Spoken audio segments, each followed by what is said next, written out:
Welcome to new video. Arrête d'attendre que tout se mette en place pour être heureux, parce que ça ne va pas arriver. La vie ne va pas te demander la permission de te frapper. Et si tu continues à croire que le bonheur arrivera lorsque tout sera en place, tu passeras toute ta vie à attendre quelque chose qui n'existe pas. La plupart des gens vivent ainsi, en attendant le travail parfait, la personne idéale, le moment exact. Mais le travail fatigue, les gens déçoivent, et le moment n'arrive jamais. Combien de paix vas-tu continuer à sacrifier pour des choses que tu ne contrôles pas? Le problème n'est pas ce qui t'arrive, c'est comment tu penses.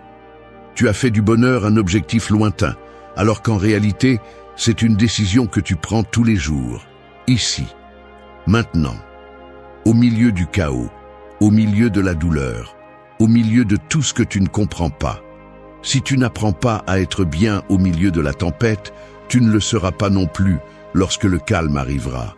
Parce qu'il y aura toujours quelque chose qui manque, quelque chose qui n'a pas tourné comme tu le voulais, quelqu'un qui n'a pas fait ce que tu espérais. Le bonheur ne vient pas de l'extérieur, il vient de toi. Et si tu ne le construis pas toi-même, personne ne le fera pour toi. Cette vidéo est pour ceux qui en ont marre de dépendre du monde pour se sentir bien. Pour ceux qui ont déjà compris que continuer à attendre est une forme d'abandon. Ici, tu vas entendre ce que beaucoup ne veulent pas accepter, que tu peux être heureux même dans ton pire moment, si tu sais comment vivre de l'intérieur. Ce sont 10 leçons claires, pratiques, stoïciennes. Elles ne te promettent pas une vie parfaite. Elles t'apprennent à arrêter de te détruire pour ce que tu ne peux pas contrôler et à commencer à vivre avec force, avec clarté et avec pouvoir. Reste jusqu'à la fin, parce qu'après ça, tu n'auras besoin de rien d'autre pour retrouver ta paix, juste de toi. 1. Choisis de vivre le présent comme ta seule garantie. Imagine être dans une course les yeux bandés, courant vers un but dont personne ne t'a confirmé l'existence. C'est ainsi que la plupart des gens vivent. Ils poursuivent un demain idéal, comme s'il s'agissait d'une promesse signée, reportant leur paix, leur rire, leur tranquillité, leur vie, pour quelque chose dont ils ne savent même pas s'il arrivera. C'est le piège le plus courant. Penser que lorsque tout sera résolu, alors tu pourras respirer. Mais ce moment n'arrive jamais, il y a toujours quelque chose de plus, et pendant que tu attends, tu perds la seule chose réelle que tu as. Le présent. Tu es vivant maintenant. Pas dans un mois. Pas quand tu auras terminé tes études. Pas quand tu auras un partenaire, du succès ou de la stabilité. Le seul moment que tu as garanti est celui-ci. Et si tu n'apprends pas à être bien ici, tu ne le seras pas non plus là-bas. Parce que l'esprit qui reporte aujourd'hui reportera aussi demain. Dire « je serai heureux quand » est une condamnation. C'est une forme d'auto-sabotage élégant qui se déguise en espoir, mais qui en réalité t'anesthésie, t'affaiblit, te maintient immobile. Personne ne dit que c'est facile, mais c'est urgent. Apprendre à être présent n'est pas s'asseoir les yeux fermés, à respirer profondément comme si tout était magique. C'est apprendre à répondre avec conscience. C'est réaliser que ta réaction crée ton expérience, que le moment présent peut être dur, inconfortable ou défiante, mais il peut aussi être l'endroit où naît ta force. Tu n'as pas besoin que le présent soit parfait. Tu as besoin de l'accepter tel qu'il est et de l'utiliser pour grandir. Combien de fois as-tu perdu des journées entières en attendant le week-end? Combien de fois as-tu été avec quelqu'un en pensant à autre chose? Combien de fois as-tu vécu cette journée comme si c'était un brouillon, comme si le vrai chapitre commençait après? Mais ceci est déjà ta vie. Ceci n'est pas une répétition. Tu ne t'entraînes pas pour autre chose. Tu n'es pas en pause, tu es en mouvement. Et si tu ne te réveilles pas, la réalité va t'échapper entre les doigts sans que tu t'en rendes compte. Le stoïcisme le rend clair. Tout ce que tu as, c'est le moment que tu vis. Tout le reste est une illusion. Le passé ne peut plus être touché. L'avenir n'est pas garanti. Le seul outil avec lequel tu peux construire, transformer ou résister est le maintenant.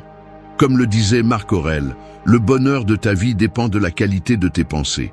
Et tes pensées sont ici, pas là-bas. Ce que tu fais avec cet instant détermine ce que tu ressens. ce que tu crées, ce que tu es. Alors, commence maintenant, pas demain, pas quand tu en auras envie, pas quand tout sera clair. La clarté vient après l'action, pas avant. Choisis d'agir comme si c'était le seul moment qui te reste, parce que ça pourrait l'être. Et même si ce n'est pas le cas, tu en as besoin. Parce que reporter ta paix, c'est renoncer à ton pouvoir. Et tu n'es pas ici pour te rendre, tu es ici pour te réveiller. C'est ainsi que commence le vrai bonheur, sans condition. 2. Accepte que tout ce que tu ressens passera aussi. La douleur émotionnelle est comme une tempête qui semble éternelle quand tu es en plein milieu. Mais si tu restes immobile et que tu ne cours pas, si tu ne luttes pas contre le vent, si tu respires et observes simplement, tu découvres quelque chose de puissant. La tempête n'est pas venue pour rester, elle est venue pour passer. Mais beaucoup préfèrent lutter contre elle. Ils veulent qu'elle s'arrête maintenant. Ils veulent arrêter de ressentir. Ils veulent supprimer ce qui fait mal. Et dans cette résistance, ils créent plus de souffrance que nécessaire. Parce que l'émotion ne te détruit pas. Ce qui te brise de l'intérieur, c'est de vouloir qu'elle disparaisse avant l'heure. Nous vivons dans une société qui exige que tu ailles bien tout le temps. Souris, continue, avance, ne t'arrête pas, ne montre pas de faiblesse. Mais la vérité est que tu vas ressentir de la tristesse, de la colère, de l'anxiété et de la peur. Non pas parce que tu es faible, mais parce que tu es humain.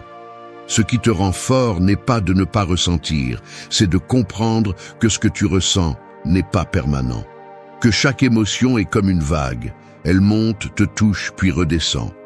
Ce que tu ne peux pas faire, c'est transformer cette vague en identité. Tu n'es pas ta tristesse, tu n'es pas ta colère, tu n'es pas ce que tu ressens aujourd'hui.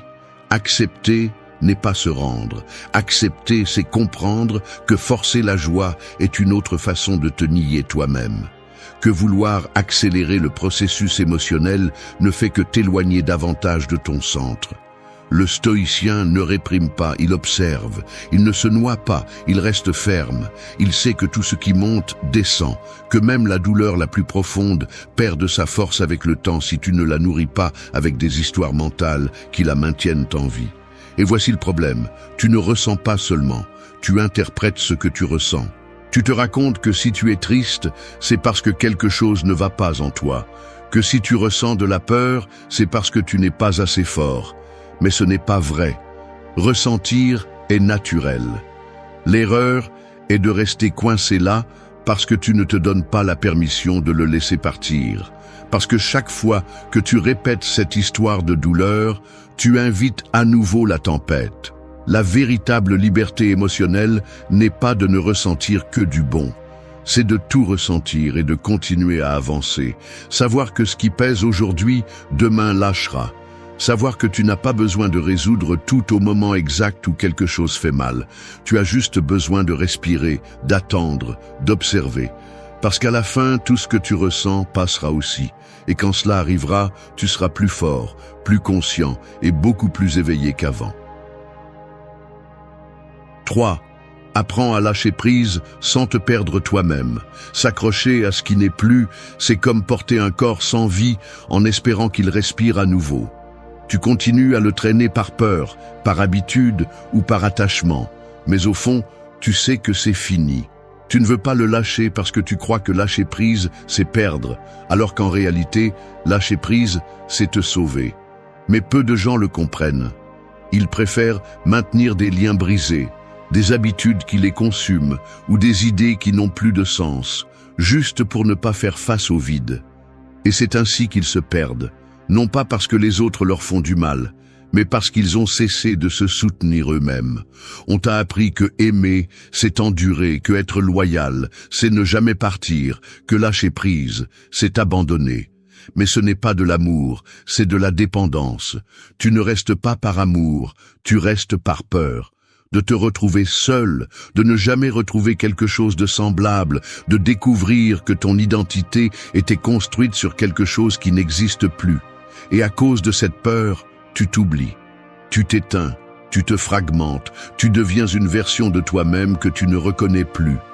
Le stoïcisme t'oblige à regarder la vérité en face. Rien ne t'appartient. Rien ne dure éternellement. Toute relation, tout objet, tout état émotionnel, tout ce qui t'entoure aujourd'hui est sujet au changement. Et quand tu l'acceptes, au lieu de souffrir, tu respires. Parce que tu comprends que la douleur de lâcher prise est réelle, mais la liberté qui vient après l'est aussi. Lâcher prise n'est pas un acte de faiblesse, c'est une affirmation de pouvoir. C'est dire « je préfère perdre ceci que de me perdre moi-même ». Et le plus important, en lâchant prise, tu ne disparais pas. Tu te récupères, tu te réorganises, tu te vois plus clairement, parce que tu ne tournes plus autour de quelque chose qui t'a dévié de ton centre. Lâcher prise n'est pas fermer les yeux et faire semblant que rien ne s'est passé.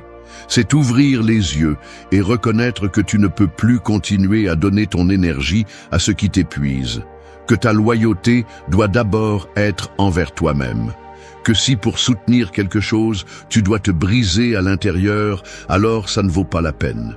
Tout ce qui est brisé ne doit pas être réparé. Tout ce qui est terminé n'a pas été une erreur. Tout ce qui a fait mal ne doit pas être conservé. Lâcher prise est aussi un acte d'amour envers toi, envers ce que tu as été, envers ce que tu peux devenir lorsque tu arrêtes de vivre accroché au passé.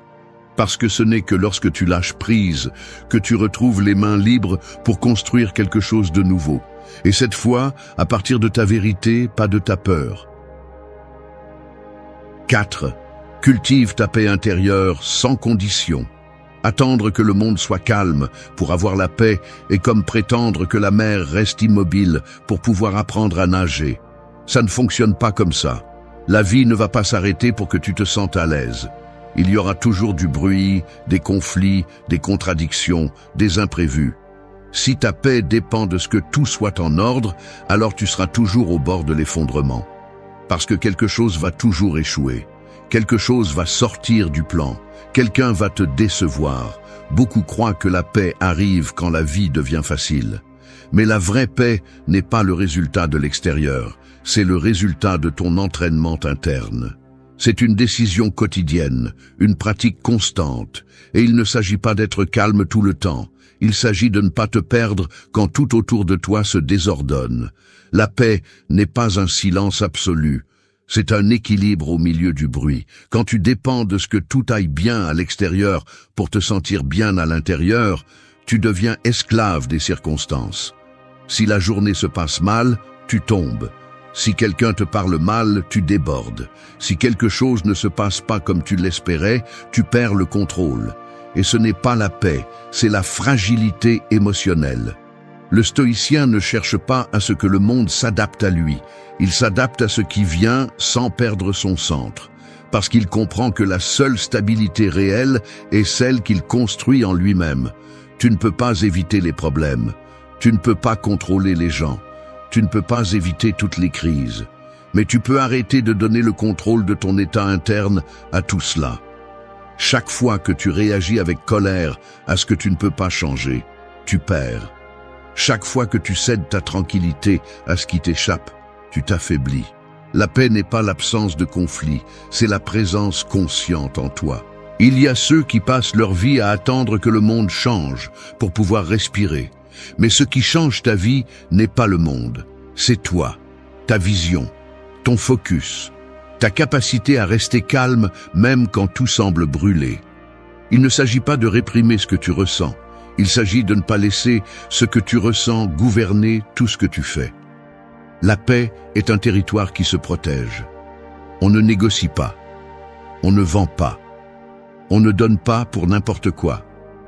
Le jour où tu comprendras que ta paix n'a pas besoin de la permission de l'extérieur, ce jour-là tu deviens invincible. Parce que tu ne réagis plus, tu choisis. Tu ne te brises plus, tu te renforces. Tu ne dépends plus, tu te gouvernes. Et là commence une nouvelle façon de vivre, plus ferme, plus libre, plus à toi. 5. Sois le gardien ferme de ton esprit. Ton esprit est comme une maison sans verrou. Si tu ne surveilles pas qui entre, n'importe qui peut s'installer. opinions d'autrui, critiques, pensées négatives, peurs héritées, idées qui ne sont même pas les tiennes, mais qui dirigent déjà ta vie. Et le pire, c'est que si tu ne te rends pas responsable de cette porte, tu deviens l'hôte de ton propre chaos. L'extérieur frappe à la porte, mais c'est toi qui décides si tu le laisses entrer et combien de temps il reste. Si tu n'apprends pas à être le gardien de ton esprit, alors tu seras l'esclave de ce que tu n'as pas choisi. Beaucoup vivent avec l'esprit contaminé, non pas par malveillance, mais par négligence. Ils laissent le bruit du monde les définir, les erreurs du passé leur dicter qui ils sont, les peurs futures les paralyser. Et quand vient le moment d'agir, ils ne peuvent pas. Parce que ce qu'ils pensent les a réduits, leur a enlevé force, clarté et direction. Mais le plus dangereux n'est pas ce que tu penses, c'est que tu ne te rends pas compte que tu es en train de le penser. Le stoïcien comprend que son plus grand territoire est interne. Il ne peut pas contrôler ce qui se passe à l'extérieur, mais il peut choisir quel sens il lui donne. Tout ce qui arrive à ton esprit ne mérite pas ton attention. Tout ce que tu penses n'est pas vrai. Tout ce que tu ressens ne doit pas devenir une réaction. La vigilance mentale ne consiste pas à ignorer la réalité, mais à choisir comment y répondre. À protéger ton énergie, ton focus, ta capacité à voir clairement quand tout semble confus. Et c'est là qu'intervient la discipline. Tu ne peux pas maîtriser ton esprit si tu ne formes pas ton attention. Si chaque pensée négative devient ton maître, si chaque opinion d'autrui devient loi, si chaque impulsion devient une décision. Le premier acte de liberté réelle est de t'arrêter avant d'agir. Observer. Questionner ce que tu penses. Te demander si cela te sert, si cela te définit, si cela t'élève ou te tire vers le bas.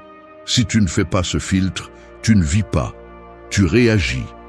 Être le gardien de ton esprit ne signifie pas t'enfermer dans un positivisme forcé. Cela signifie avoir un esprit fort, stable, éveillé, qui ne vacille pas face à la moindre critique, qui ne se rend pas après une mauvaise journée, qui n'abandonne pas son chemin simplement parce que quelque chose n'a pas bien tourné. Cet esprit se construit au quotidien, avec des limites mentales claires, avec des pensées révisées, avec un focus conscient, parce que ce que tu tolères dans ton esprit devient ta réalité. Et si tu ne nettoies pas ce terrain, des mauvaises herbes pousseront là où il devrait y avoir de la clarté. Ton esprit peut être un temple ou un piège. Tu décides. Mais pour qu'il soit un temple, tu as besoin de présence. Tu as besoin de fermeté. Tu as besoin de prendre le contrôle et d'assumer que personne ne va prendre soin de ton monde intérieur pour toi. C'est ta responsabilité et aussi ton plus grand pouvoir. 6. Regarde les autres avec compassion, pas avec jugement. Voir le monde uniquement à travers ta propre blessure est comme regarder à travers un verre brisé. Tu déformes tout ce que tu vois et tu penses que les autres sont endommagés, alors qu'en réalité, tu projettes ce que tu n'as pas guéri. C'est la racine du jugement constant. Celui qui ne s'est pas arrêté pour s'observer juge pour ne pas regarder à l'intérieur. Critiquer devient une défense, un mécanisme pour ne pas se sentir si exposé, si vulnérable, si humain. Mais la vérité est la suivante. Tout le monde lutte avec quelque chose qu'il ne montre pas. Chaque personne qui semble froide a peut-être appris à se protéger ainsi. Chaque personne qui blesse a peut-être été blessée bien avant. Personne n'échappe à la douleur. Personne ne se forme dans une paix absolue. La plupart portent des traumatismes, des vides, des déceptions qu'ils n'ont pas su traiter. Et quand tu ne sais pas gérer ta douleur, tu finis par blesser les autres ou par les repousser avec ta façon d'agir. Cela ne justifie pas le mal, mais cela te permet de le comprendre sans te détruire dans la tentative. Parce que si tu réagis avec jugement chaque fois que quelqu'un agit à partir de sa blessure, tu finis par te contaminer toi aussi. Tu t'empoisonnes en pensant que tu comprends, alors qu'en réalité tu ne fais que répéter le même schéma de rejet que tu critiques tant. Voir avec compassion ne signifie pas tolérer l'intolérable. Cela signifie regarder au-delà du comportement et voir l'histoire qui l'a construit. Cela signifie reconnaître que tu as aussi échoué. que tu as aussi été quelqu'un de difficile pour les autres et que nous avons tous, à un moment donné, fait partie du chaos de quelqu'un d'autre. Le stoïcien ne se croit pas supérieur en gardant le contrôle. Il devient plus humain, plus conscient, plus ferme dans la compréhension. Il comprend que juger est facile, mais comprendre nécessite de la force. La compassion n'est pas une faiblesse, c'est un pouvoir intérieur. C'est te rendre compte que tu n'as pas besoin de couler l'autre pour te protéger. Tu peux poser des limites sans haine. Tu peux t'éloigner sans mépris. Tu peux pardonner sans oublier. Et tu peux lâcher prise sans détruire. Parce que ce que tu penses des autres révèle aussi ce qui est en toi. Si tu vois tout le temps des erreurs, tu portes sûrement une auto-exigence brutale. Si tu vois tout le temps des menaces, peut-être que tu ne te sens pas en sécurité avec toi-même. Et si tu cherches tout le temps des coupables, peut-être que tu n'assumes pas encore ta part. C'est pourquoi changer ton regard sur les autres est aussi une façon de guérir ta relation avec toi-même. Il ne s'agit pas de justifier tout le monde, il s'agit de ne pas te perdre dans la colère, de ne pas réagir impulsivement, de ne pas vivre avec le cœur durci parce que tu ne comprends pas. La compassion n'est pas toujours visible, elle n'est pas toujours dite, mais elle se ressent. Et quand tu l'appliques, tu libères du poids. Tu arrêtes de te battre avec le passé des autres. Et tu commences à vivre plus léger, plus libre et plus en paix avec toi-même. 7. Donne sans attendre, offre sans calculer. Donner en attendant quelque chose en retour, c'est comme semer une graine et exiger qu'elle fleurisse quand tu le souhaites. Il y a des gens qui aident, mais qui notent mentalement chaque faveur, qui offrent quelque chose, mais attendent qu'on le leur rende avec la même intensité, qui agissent par bonté, mais s'ils ne reçoivent pas ce qu'ils attendaient, ils se frustrent, s'éloignent ou reprochent. Et là, il n'y a pas de générosité. Il y a une transaction déguisée en vertu. Ce qui est vraiment précieux, ce n'est pas de donner quand cela t'arrange, c'est de donner sans attache. Donner sans tenir compte. Donner parce que tu comprends que ce que tu donnes consciemment ne se perd pas, même si cela ne revient pas. Parce que l'acte de donner authentiquement n'est pas pour contrôler, c'est pour libérer. Te libérer de l'ego, de l'orgueil, du besoin d'approbation. Parce que quand tu donnes sans attendre, tu n'es pas déçu, tu ne t'épuises pas, tu ne t'empoisonnes pas avec de fausses attentes. Mais cela ne signifie pas que tu dois être naïf. Cela ne signifie pas que tu dois tout donner à tout le monde. La générosité a aussi besoin de limites. Tu ne peux pas te vider pour remplir celui qui ne veut pas recevoir. Tu ne peux pas donner ton énergie si de l'autre côté, il n'y a que du vide. La clé est dans l'équilibre. Donner avec intention, pas par nécessité. Offrir à partir de ton abondance intérieure, pas à partir du manque émotionnel. Le stoïcisme ne s'oppose pas à la générosité, au contraire, il la valorise profondément. Mais il la guide avec sagesse. Il ne te demande pas de te sacrifier, mais d'agir à partir de la vertu. Pas comme quelqu'un qui se vide pour l'approbation, mais comme quelqu'un qui donne à partir de sa vérité. Parce que donner consciemment est aussi un acte de pouvoir. C'est savoir que ta valeur ne diminue pas quand tu partages. C'est comprendre que ton énergie bien dirigée peut avoir un impact, même si elle n'est pas reconnue. Quand tu donnes sans calculer, tu te libères du ressentiment. Tu ne sens plus que tu as perdu ton temps. Tu ne vois plus les autres comme des débiteurs émotionnels. Tu ne te mets plus en colère parce qu'ils ne t'ont pas remercié, parce qu'ils n'ont pas répondu de la même manière, parce qu'ils n'ont pas fait ce que tu attendais, parce que tu l'as fait pour toi, pas pour eux. Et ce qui naît de toi te renforce, même si personne ne le voit. La vraie générosité ne se mesure pas par ce que tu donnes, mais parce que tu n'attends pas. Tu n'as pas besoin d'applaudissements, tu n'as pas besoin d'être rappelé, tu n'as pas besoin qu'on te le rende. Parce que tu as déjà gagné en agissant avec cohérence. Tu as déjà grandi en lâchant prise. Tu as déjà guéri en ne conditionnant pas ta valeur à la réponse de l'autre. Et quand tu comprends cela, tu arrêtes de donner par pression, par peur ou par manipulation. Tu commences à donner par choix, pour la paix, pour la cohérence. Parce que ce que tu donnes au monde en dit plus sur toi que sur celui qui le reçoit. Et si tu le donnes en toute liberté, alors tu ne perds jamais.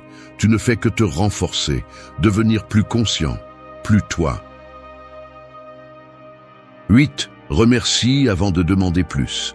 Vivre sans gratitude, c'est comme respirer de l'air pur et se plaindre parce qu'il n'a pas de parfum. Le problème n'est pas qu'il manque quelque chose, le problème est que tu ne vois pas ce que tu as déjà. La plupart des gens marchent les yeux fixés sur ce qui leur manque, sur ce qui n'arrive pas, sur ce qu'ils n'ont pas encore accompli. Et à chaque nouveau désir, ils oublient ce qui fait déjà partie de leur vie. Ils sont tellement habitués à avoir un toit, de la nourriture, de l'affection, la santé, des opportunités, que tout cela devient invisible. Ils ne remarquent son absence que lorsqu'ils la perdent. Le monde actuel t'entraîne à toujours vouloir plus. Il te fait te sentir incomplet. Il te lance l'idée que quand tu obtiendras cette chose, alors tu te sentiras comblé. Mais cette plénitude est un mirage. Parce que quand tu arrives enfin, tu penses déjà au prochain objectif. Rien n'est suffisant. Rien ne suffit. Parce que tu n'as pas appris à regarder avec les yeux du présent. Parce qu'on ne t'a pas appris à être reconnaissant, seulement à poursuivre.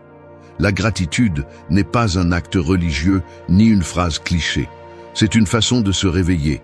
Quand tu es reconnaissant, tu te reconnectes à la réalité d'une autre perspective. Tu ne vois plus la pénurie, tu vois l'abondance.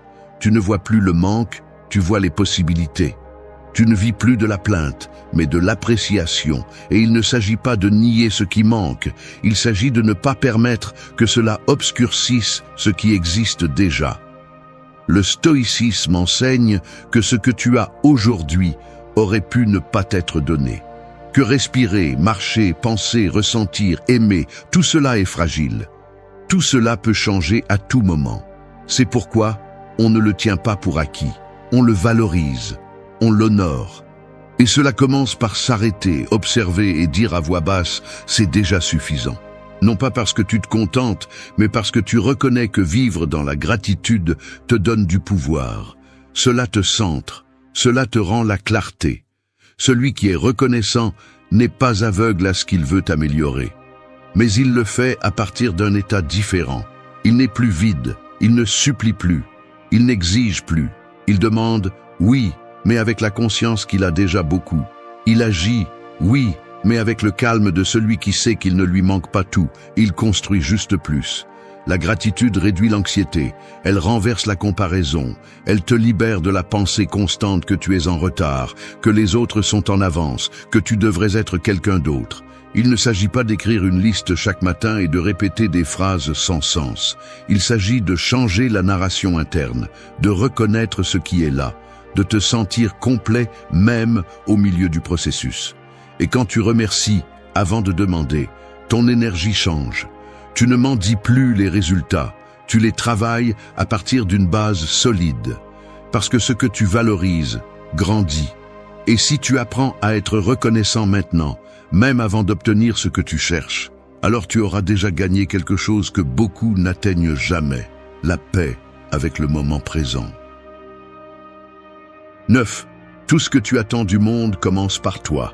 Attendre que le monde change sans changer toi-même est comme crier à un miroir pour qu'il sourie en premier. Il y a ceux qui exigent du respect sans se respecter eux-mêmes, qui demandent de l'amour sans s'aimer, qui réclament la paix tout en provoquant la guerre en eux-mêmes. Ils sont frustrés par la façon dont ils sont traités, par ce qu'ils ne reçoivent pas, par l'injustice de tout. Mais ils ne s'arrêtent pas pour regarder ce qu'ils projettent. Parce que tout commence par toi.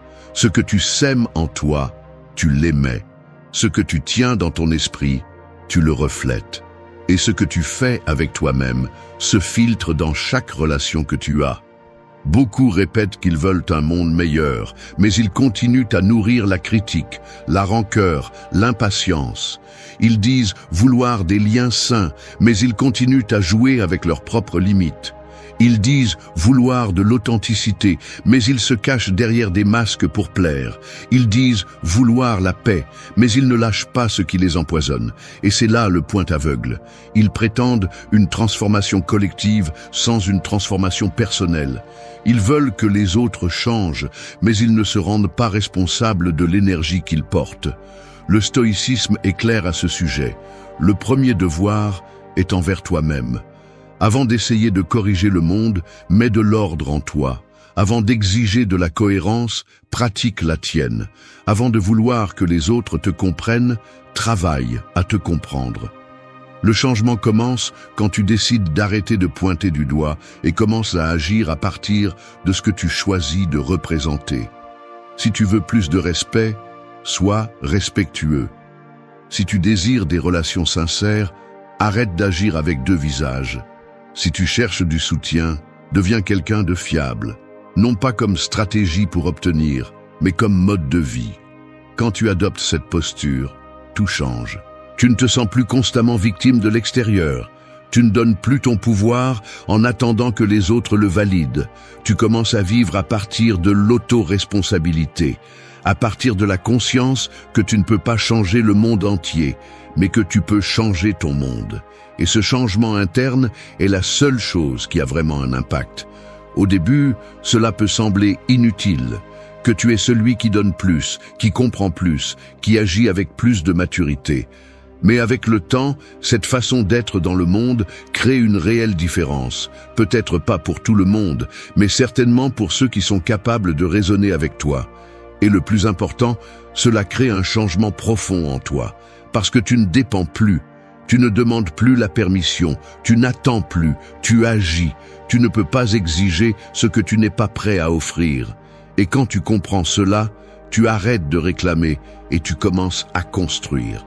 Non pas pour être reconnu, non pas pour recevoir quelque chose en retour, mais parce que c'est le genre d'être humain que tu décides d'être.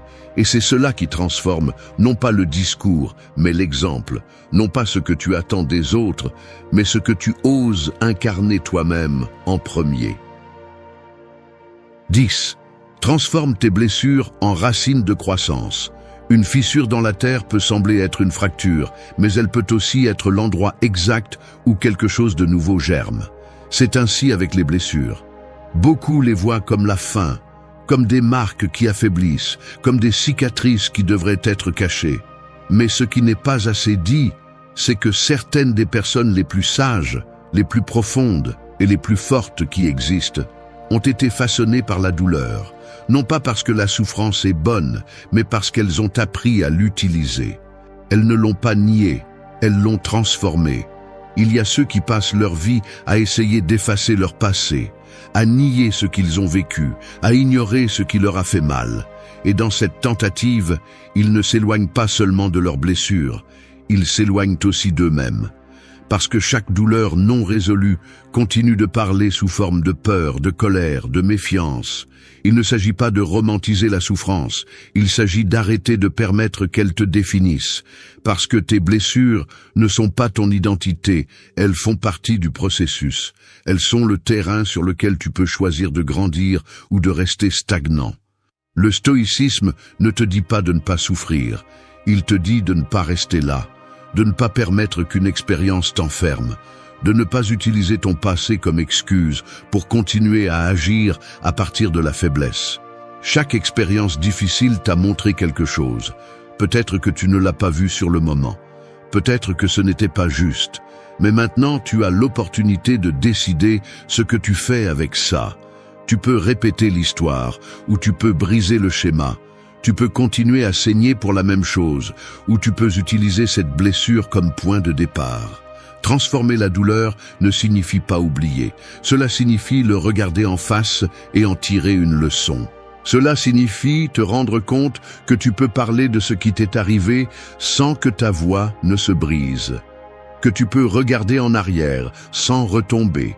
Que tu peux utiliser ce qui t'a brisé comme un outil pour construire quelque chose de plus solide. Parce que quand tu guéris, tu ne cesses pas seulement de souffrir, tu deviens aussi plus conscient, plus compatissant, plus réel. Ce n'est pas immédiat, ce n'est pas facile, ce n'est pas automatique, mais c'est possible. Et cela commence par une décision. Arrêtez d'utiliser la blessure comme excuse et commencez à l'utiliser comme racine de caractère, de conscience, de profondeur. Parce que ce qui t'a fait toucher le fond peut aussi te donner la force de t'élever. Si tu le choisis, si tu y travailles, si tu le transformes. Beaucoup portent leurs blessures comme des chaînes. Tu peux les transformer en fondation.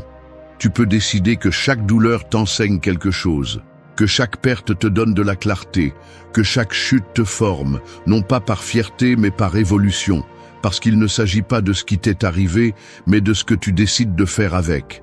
Et si tu choisis de grandir à partir de là, alors rien de ce que tu as vécu n'a été en vain. Tout était préparation, tout te forgeait, tout construisait la version la plus consciente et la plus forte de toi. Merci d'être resté jusqu'à la fin de la vidéo. Si vous avez tout vu, commentez « Je suis stoïcien » comme notre signe secret, indiquant que vous êtes un véritable apprenant du stoïcisme. N'oubliez pas de vous abonner et de liker la vidéo si elle vous a plu. Rendez-vous dans la prochaine vidéo et rappelez-vous, continuez à cultiver votre esprit stoïque.